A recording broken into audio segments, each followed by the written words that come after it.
Selamat pagi Teruna. Hari ini kalian semua beserta keluarga selalu Tuhan Yesus pelihara dan berkati.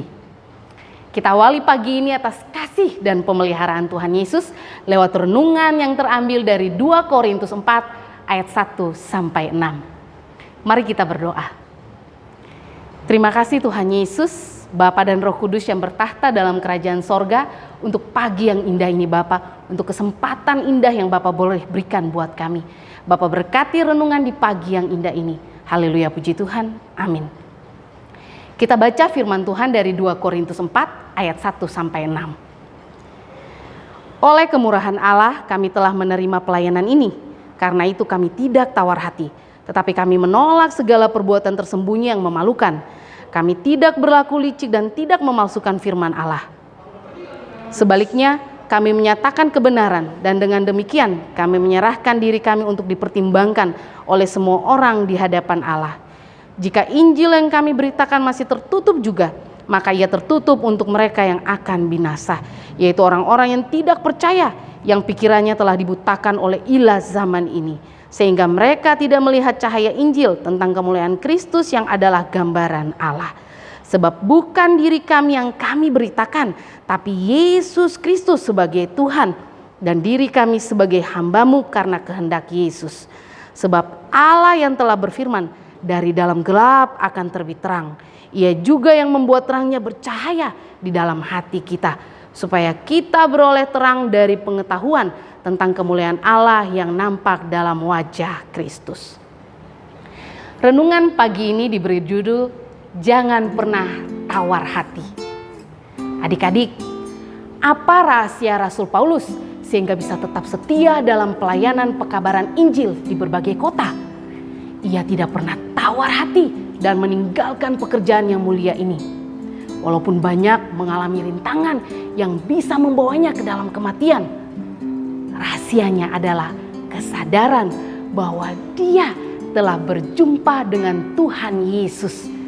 Perjumpaan itu mendorongnya untuk harus memberitakan Injil dalam situasi dan keadaan apapun.